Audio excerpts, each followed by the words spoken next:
এই রেসিপিটি যাকেই আপনি বানিয়ে খাওয়াবেন সেই আপনার প্রশংসা করতে বাধ্য হবে।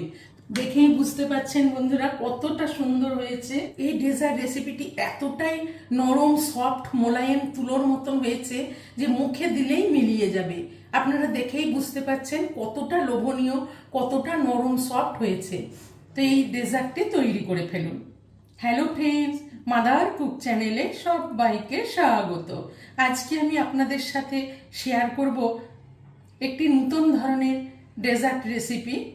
এই সিজনে আম থাকতে থাকতে আম দিয়ে আজকে আমি একটি নতুন ধরনের ম্যাঙ্গো ডেজার্ট তৈরি করে দেখাবো। আমি কিভাবে বানাই দেখতে থাকুন। তো এই ডেজার্টটি তৈরি করার জন্য এখানে আমি একটা বোল নিয়ে নিয়েছি আর নিয়ে নিয়েছি এরকম মেজারিং কাপের 1 কাপ দুধ। এই দুধটা আমি এখানে দিয়ে দেব। আর দিয়ে দেবো এইরকম চামচের আমি 3 চামচ গুঁড়ো চিনি দিয়ে দেবো। আপনারা চাইলে চিনিটা গোটা চিনিও দিতে পারেন। তো আমি এখানে গুঁড়ো চিনিটা দিচ্ছি যাতে চিনিটা খুব ভালোভাবে মিশে যায়। 3 চামচ চিনি দিয়ে এই ভালো করে দুধের সাথে মিশিয়ে নেব। ভালো করে মিশিয়ে নিলাম। এবার এইটাকে আমি একটু সরিয়ে রাখবো। এবার দেখুন এখানে আমি আবার একটা বোল নিয়ে নিয়েছি একটু বড় সাইজের। তো এবার এখানেও আমি ওই মেজারিং কাপের 1 কাপ দুধ দিয়ে দেবো। আর দিয়ে দেবো এখানে 1/3 কাপ চিনি। এই চিনিটাকে আমি গুঁড়ো করে দেব, তাহলে তাড়াতাড়ি দুধের সাথে ভালো করে মিশে যাবে। আমি 1/3 কাপ চিনি নিয়ে চিনিটা গুঁড়ো করে দিয়ে দিলাম। দিয়ে এই হ্যান্ড বিটার দিয়ে আবার ভালো করে মিশিয়ে নেব। আর এখানে দিয়ে দেবো একদম ভর্তি ভর্তি 1/2 কাপ গুঁড়ো দুধ। এই গুঁড়ো দুধটা আমি এখানে দিয়ে দেবো। দিয়ে ভালো করে মিশিয়ে নেব। এবার দেখুন এখানে নিয়ে নিয়েছি 2 টেবিল চামচ মতন মিল্কমেড।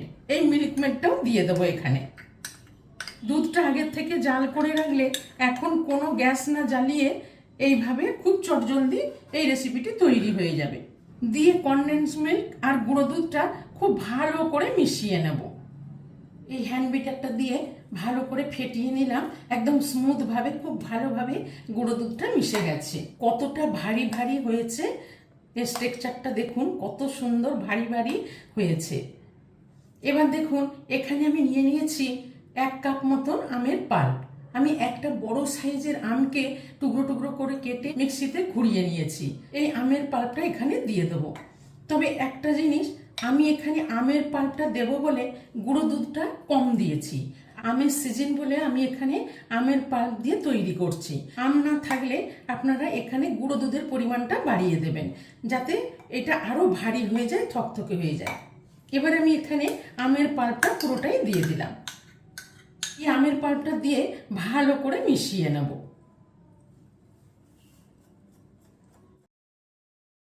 আমের পাল্পটা দিয়েও ভালো করে মিশিয়ে নিলাম। সব কিছু দিয়ে একটা ভারী ভারী মালাই মতন তৈরি করে নিলাম।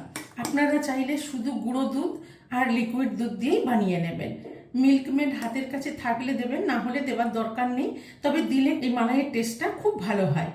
তো দেখুন খুব সুন্দর আমি একটা ভারী ভারী মালাই তৈরি করে নিলাম। এবার এটাকে সরিয়ে নিয়ে কতগুলো ব্রেড নিয়ে নিয়েছি, পাউরুটি নিয়ে নিয়েছি। এই পাউরুটির সাইডগুলো একটু কেটে নেব। পাউরুটির এই ব্রাউন পার্টগুলো একটু কেটে বাদ দিয়ে দেবো।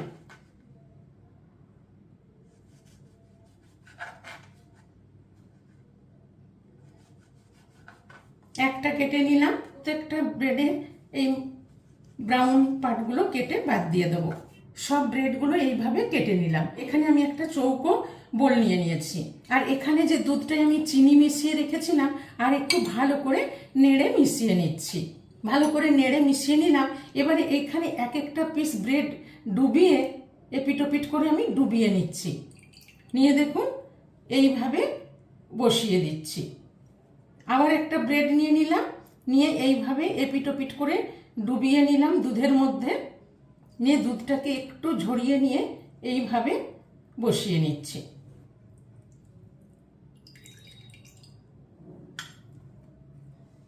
আবারও একটা ব্রেড নিয়ে এইভাবে ডুবিয়ে এখানে 4 পিস ব্রেড দিয়ে দিলাম। আর এখানে দেখুন যে মালাইটা তৈরি করে রেখেছি, আম, মিল্কমেড, গুঁড়ো দুধ, লিকুইড দুধ, চিনি সব কিছু দিয়ে যে এরকম একটা মালাই তৈরি করে রেখেছি। এবার এর উপরে আমি ছড়িয়ে দেব।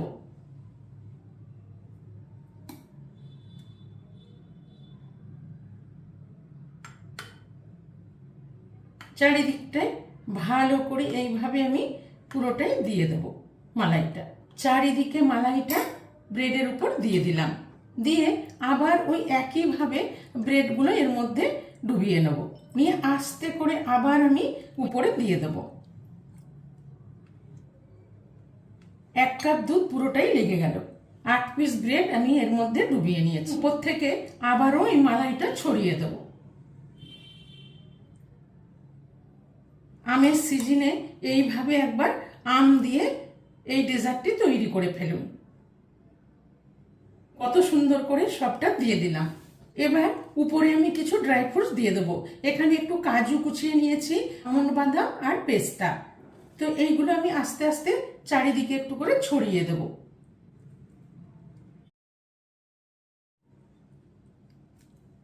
দেখুন বন্ধুরা, কি দারুণ হয়েছে দেখতে, দেখেই মনটা ভরে যাচ্ছে। এত সুন্দর হয়েছে এই ডেজার্ট রেসিপিটি। এটি ঘরোয়া কোনো অনুষ্ঠানে বা বাড়িতে কেউ অতিথি এসে গেলে এই রেসিপিটি বানিয়ে ফেলতে পারেন। যাকেই খাওয়াবেন সেই আপনার প্রশংসা করতে বাধ্য হবে। এবার এটাকে ঢাকনাটা লাগিয়ে নেব। এটা এয়ারটাইট ঢাকনা আছে, এয়ারটাইট ঢাকনাটা আমি লাগিয়ে দিলাম, দিয়ে ফ্রিজে 1 থেকে 2 ঘন্টা নর্মাল ফ্রিজে রেখে দেবো। 2 ঘন্টা পর ফ্রিজ থেকে বের করে দিলাম। এবার ঢাকনাটা খুলে দেখে নেব।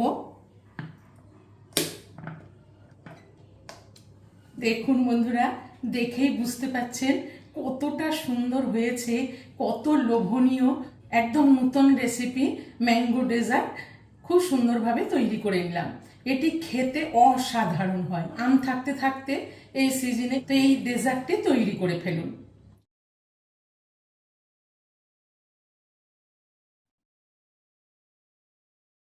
এইভাবে ব্রেডগুলোকে একটু কেটে নিলাম।